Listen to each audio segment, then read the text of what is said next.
ወርቅ ግዙ ረክሷል። የመዳም ቅመሞች እውነት ይሄንን ምክር ሰምታችሁ ዝም ብላችሁ ቸላ የምትሉ እህቶች ካላችሁ በጣም ተጃጅላችኋል። ወርቅ በጣም ረክሷል፣ ግዙ። አሰላሙ አለይኩም ወረህመቱላሂ ወበረካቱ። ሰላም ሰላም፣ ጤና ይስጥልኝ ውድና የተከበራችሁ ውድ የቻናሌ ቤተሰቦች እንዴት ናችሁ? ሰላም ናችሁ? እኔ ደህና ነኝ አልሐምዱሊላህ። በጣም ጠፍቻለሁ፣ ወላሂ በጣም ጠፍቻለሁ። ኢትዮጵያ ውስጥ እንግዲህ እንደምታዩት ያው ዳታም የለ ዋይፋይም የለ። በተለይ በዚህ ክረምት ውስጥ ምንም አይነት ዋይፋይ የለም። በቃ ዝናብ ስለሆነ በጣም ከባድ ነው እላችኋለሁ። እና ውድ ተመልካቾቼ ዛሬ እውነት በቃ አላስችለኛለ። ወርቅ እየረከሰ ሲመጣ ገረመኝ። አስባችሁታል? የዛሬ አመት እንዴት ኑሮ እንደነበር እዛ ላይ ነበረ ማለት። የዛሬ አመት አካባቢ ወደ 1 ግራም ወርቅ ሳውዲ አረቢያ ወደ 580 ምናምን ነበር የገባው። 580 ወደ 600 እየተጣጋ ነበረ። አሁን ግን በጣም በሚገርም ሁኔታ 1 ግራም ወርቅ ወደ 480 እና ወደ 479 78 እንደዛ ገብቷል። እና ይህን አጋጣሚ ብትጠቀሙ በጣም ደስ ይለኛል። እውነቴን ነው የምላችሁ። ዝም ብላችሁ ብር ይዛችሁ በእጃችሁ ከምትንጓለሉት ወርቅ ገዝታችሁ አስቀምጡ። እውነት ነው የምላችሁ፣ በጣም ደስ የሚል ነገር ነው። ኢትዮጵያ ውስጥ ራሱ እስከ 30,000 እስከ 32,000 ብር ገብቶ ነበረ የ1 ግራም ዋጋ ወርቅ ማለት ነው። ገባችሁ? እና ያው ሰው ይህንን አጋጣሚ እንዴት አይጠቀምም?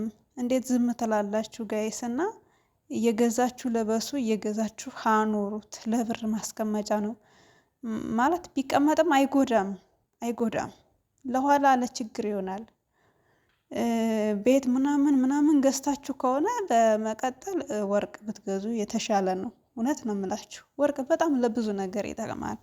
አንድ ቤት አሁን የሆነ ችግር እንኳን ቢደርስ አንድ ቤት የሆነ ይሸጣል ብላችሁ ለጥፋችሁ ምናምን አዋርታችሁ ምናምን ቢያንስ 1 ወር በላይ ቆይቶ ነው የሚሸጥ ቤት ማለት ነው። የሆነ በጣም ይዘገያል። ወርቅ ግን ብድግ አድርጋችሁ አንዷን ቀለበት ወይም አንዷን የጆሮ ጌጥ የሆነ ችግር እንኳን ቢደርስባችሁ ሽጣችሁ ያንን ችግር ትወጡበታላችሁ ማለት ነው። እና ወርቅ ገዝታችሁ ብታኖሩ አሪፍ ነው። የመዳም ቅመሞች እውነቴን ነው የምላችሁ፣ ሞኝ አትሆኑ። እኔ ብዙ ጊዜ አረብ ሀገር እያለሁ ማለት ነው እንደዚህ በዩቲዩብ እየወጡ ወርቅ ግዙ እናንተ ጨርቅ ምንም አያደርግ ድሪቶ ምንም አይሰራላችሁ ምናምን ስባል ያንን ምክር እንደ ቀላል ነገር ነበር የማየው። እናቴ ትሙት ወላሂ ነው የምላችሁ፣ በቃ እንደ ቀላል ነገር ነበር የማየው። ዝም ብዬ የሀገር ድሪቶ ሸክፌ አሁን እዚህ ኢትዮጵያ ውስጥ መጥቷል ተቀምጧል። ምንም አይሰራም፣ ለምንም አይጠቅምም። አደራችሁን። መቼም በአሁኑ ሰዓት ድሪቶ የሚሰበስብ አለ ብዬ አላስብም። ያው ግን ካለ ደግሞ ማለት ነው ይሄን ተውትና ብራችሁን ጠርቀም አድርጋችሁ ወርቃችሁን ግዝት ታርጋችሁ አኑሩ ብዬ ነው የምመክረው። እና ያው በባለፈው ተወዶ ስለነበር በጣም እዛ ላይ ተሰቅሎ ስለነበረ የዛሬ አመት አካባቢ፣ አሁን ደግሞ በጣም አሪፍ ሁኔታ ላይ ነው፣ እየቀነሰ ነው። እንደገና ደግሞ ከዚህ በላይም ደግሞ ሊጨምር ይችላል፣ አይታወቅም። ስለማይታወቅ ገዝታችሁ አኑሩ። ጥሪት ነው፣ ገንዘብ ነው በቃ። እና ይሄን ይመስላል። ሲጀመር አረብ ሀገር እያላችሁ ወርቅ ማትገዙ እህቶች ካላችሁ እውነትም በቃ አብዳችኋል፣ ተጃጅላችኋል። ግዙ እህቶች፣ ወላይ በቃ የምነግራችሁ ነገር ቢኖር ይሄ እንድታደርጉ ነው የምፈልገው። እና ዩቲዩብ ቻናሌን እየገባችሁ ሰብስክራይብ አድርጉ፣ አበረታቱን። ኢትዮጵያ ውስጥ ራሱ አሁን ላይ ወርቅ ስንት ገብቷል? ወደ 30,000 ምናምን የነበረው 25,000 ከ25,000 ደግሞ 24 23 እያለ እየቀነሰ ነው።